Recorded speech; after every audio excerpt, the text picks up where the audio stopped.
할렐루야. 오늘 매일 주님과 함께 찬송가 462장입니다. 생명 진리 은혜 되신 부르며 시작하겠습니다.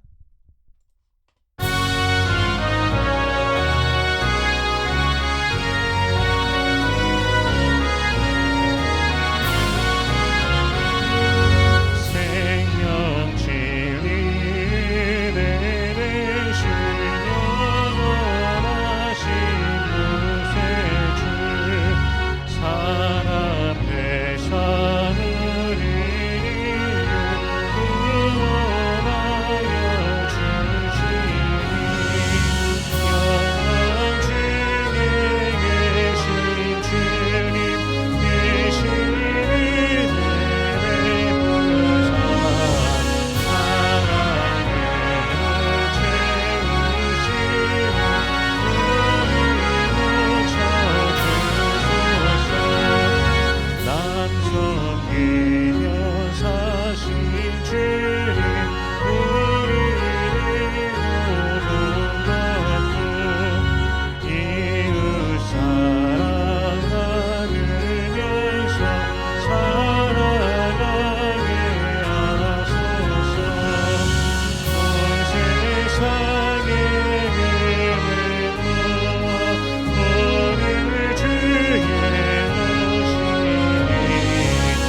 아멘. 오늘 매일 주님과 함께 우리가 함께 나눌 말씀은 민수기 5장 1절에서 10절까지의 말씀입니다. 우리 봉독은 5절부터 10절까지의 말씀을 봉독하겠습니다. 여호와께서 모세에게 말씀하여 이르시되 이스라엘 자손에게 이르라. 남자나 여자나 사람들이 범하는 죄를 범하여 여호와께 거역함으로 죄를 지으면 그 지은 죄를 자복하고 그 죄값을 온전히 갚되 5분의 1을 더하여 그가 죄를 지었던 그 사람에게 돌려줄 것이요 만일 죄값을 받을 만한 친척이 없으면 그 죄값을 여호와께 드려 제사장에게로 돌릴 것이니 이는 그를 위하여 속죄할 속죄의 수대함과 함께 돌릴 것이니라. 이스라엘 자손이 거제로 제사장에게 가져오는 모든 성물은 그의 것이 될 것이라. 각 사람이 구별한 물건은 그의 것이 되나니 누구든지 제사장에게 주는 것은 그의 것이 되느니라. 아멘. 잠시 기도하겠습니다. 살아계신 하나님, 은혜를 감사합니다. 우리 주 예수 그리스도의 그 십자가 사랑 보혈의 은혜로 우리를 그 모든 죄와 사망의 권세에서 건져내 주시고 영원한 생명을 주시니 감사합니다. 오늘 우리의 삶도 성령 안에서 날마다 지키시고 도우시고 보호하시고 인도하여 주시니 감사합니다. 우리를 자녀 삼아 주시니 감사합니다. 하나님 백성 삼아 주시니 감사합니다. 그 사랑 안에서 기뻐하며 노래하며 찬송하오니 주님 홀로 영광 받아 주시옵소서. 우리들의 매일의 삶 속에서 주님을 온전히 높이며 기뻐하는 모든 권속들 되게 하여 주시옵소서.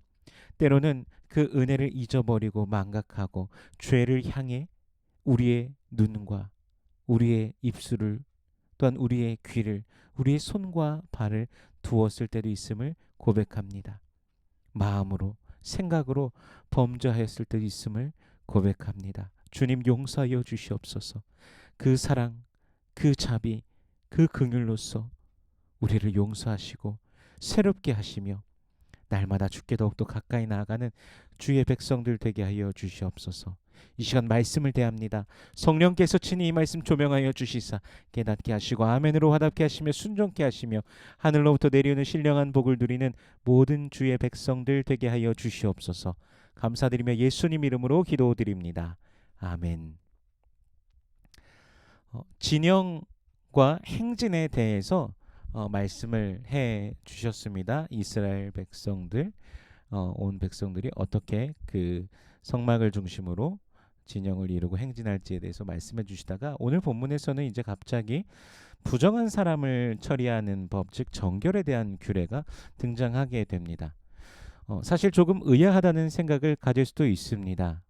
행진 하는 것, 이동하는 것을 말씀하시다가 왜 갑자기라고 할 수 있지만 그러나 이스라엘 백성들의 그 삶이 그리고 그 진영조차도 모든 중심은 성막을 중심으로 이루어진다는 것을 우리가 보지 않았습니까? 이것은 즉 여호와 하나님 중심으로 그들이 진영을 이루고 그들의 삶도 이뤄간다는 것이죠.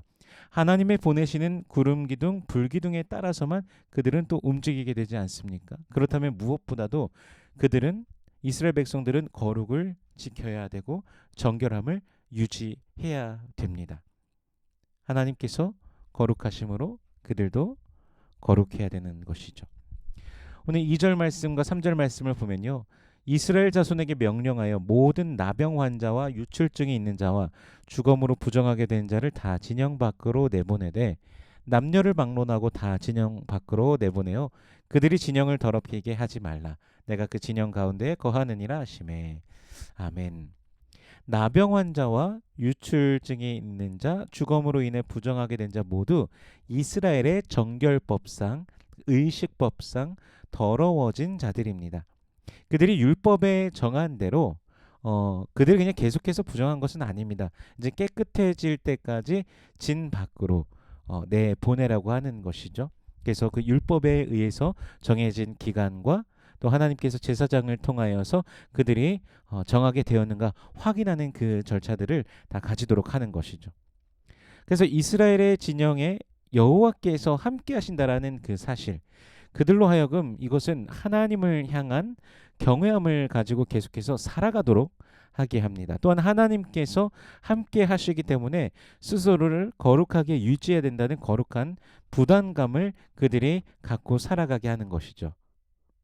온 이스라엘 백성들은 이것을 늘 기억해야 되는 것입니다.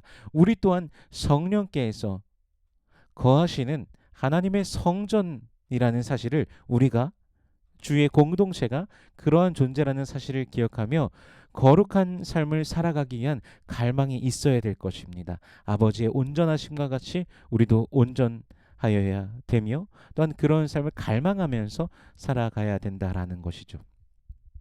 고린도전서 3장 16절에서 너희가 하나님의 성전인 것과 하나님의 성령이 너희 안에 거하시는 것을 너희가 알지 못하느냐 말씀하시지 않습니까?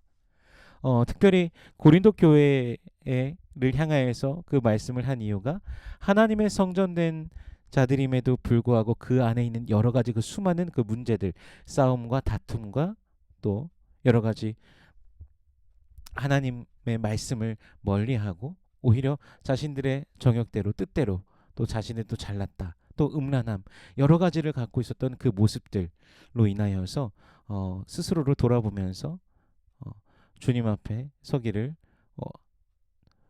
권면하면서 그렇게 말씀하고 있는 것을 보게 됩니다. 우리가 늘 주님 안에서 살아가는 우리가 되어야 될 줄로 믿습니다.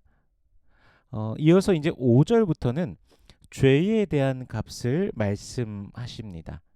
어, 6절 말씀을 보면요. 이스라엘 자손에게 이르라 남자나 여자나 사람들이 범하는 죄를 범하여 여호와께 거역함으로 죄를 지으면 아멘. 본문에서 말씀하고 계시는 사람들이 범하는 죄, 이것은 사람에 대한 죄를 의미합니다.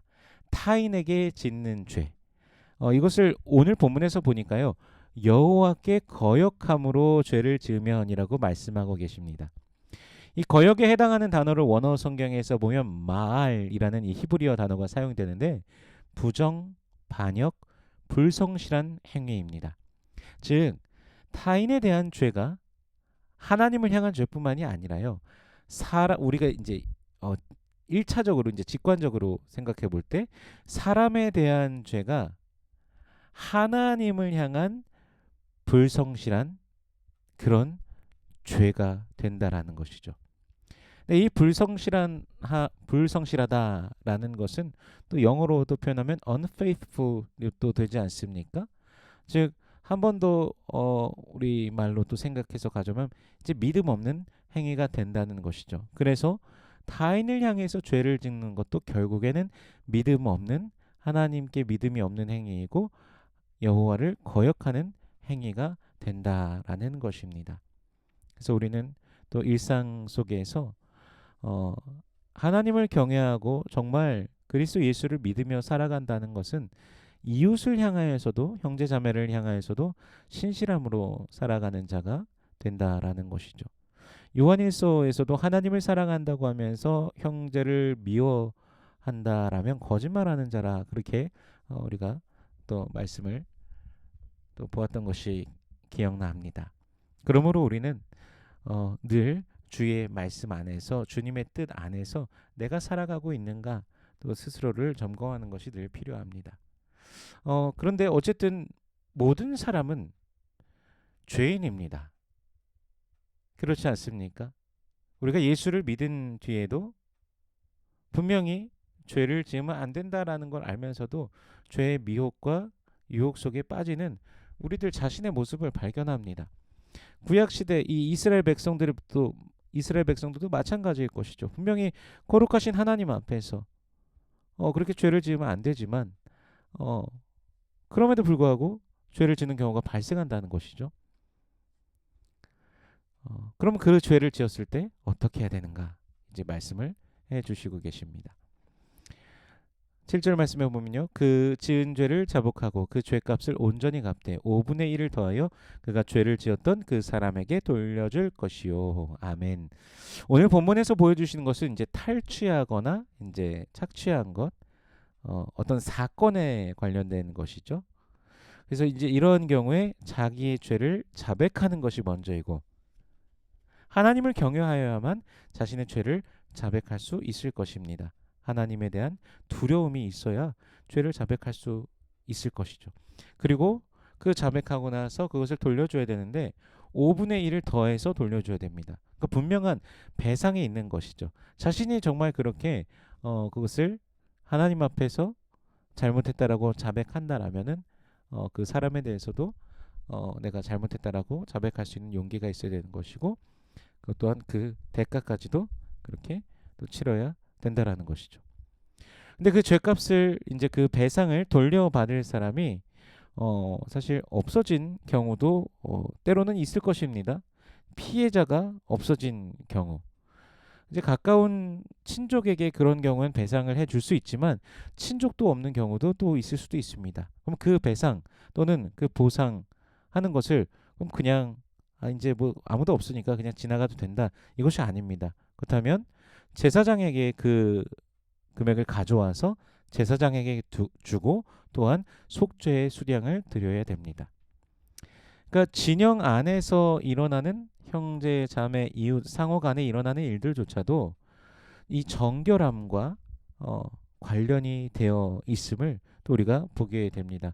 서로를 향해서 범죄하지 않고 서로를 향한 범죄가 즉 그런 일이 일어난다면 하나님을 향해 범죄하는 것이 되고, 하나님을 향해 범죄할 때 하나님의 공동체가 올바로 설 수 없으면서 하나님의 공동체라는 것이 부정되어진다라는 그 사실을 우리로 생각하게 하는 것이죠.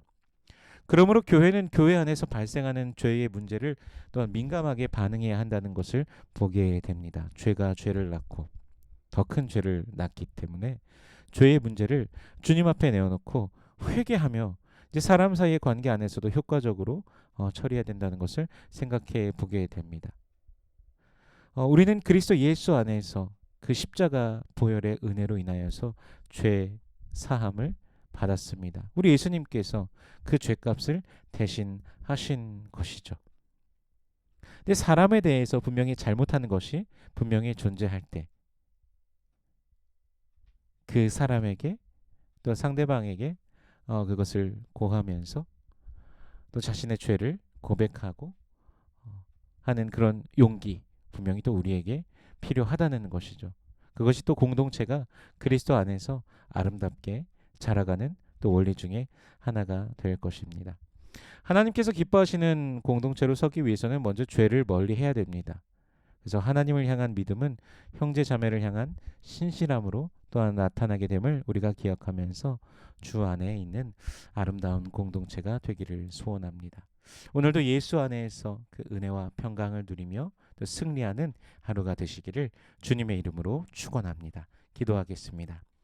살아계신 하나님 은혜를 감사합니다. 우리 주 예수 그리스도의 그 사랑과 은혜로 우리를 붙들어 주시니 감사합니다. 오늘도 주님의 손을 의지하며 믿음으로 나아가는 주의 백성들 되게 하여 주시옵소서. 매일매일의 삶이 하나님께서 베풀어 주신 은혜의 삶이라는 사실을 기억하며 살아가게 하여 주시옵소서. 형제 자매와 그 모든 이웃들과 그 모든 관계 속에서 우리 하나님의 은혜를 기억하며 그 사랑 안에 행하며 나아가는 우리가 될 수 있도록 주여 도와주시옵소서. 인생의 길 가운데 참된 빛을 비춰주시고 또한 위로하시는 주님의 그 손길과 이끄시는 주의 손길을 누리며 다른 박질하는 매일 되게 하여 주시옵소서. 성도들의 모든 기도의 제목들 가운데 주께서 응답하여 주시옵소서. 너는 내게 부르짖으라 내가 내게 응답하겠고 내가 알지 못하는 크고 비밀한 일을 내게 보이리라 말씀하셨으니 주님, 그 주님을 만나고 경험하는 모든 권속들 되게 하여 주시옵소서. 육신의 연약한 자들 주께서 붙드시고 치료하여 주시옵소서. 여호와 라파 그 능력으로 임하시는 주님을 체험하게 하여 주시옵소서. 여호와는 내게 복을 주시고 너를 지키시길 원하며 여호와는 그 얼굴을 내게 비추사 은혜 베푸시길 원하며 여호와는 그 얼굴을 내게로 향하여 드사 평강 주시길 원하노라. 주님 말씀하셨으니 언약하신 대로 오늘도 임하여 주시옵소서. 감사드리며 예수님 이름으로 기도드립니다. 아멘.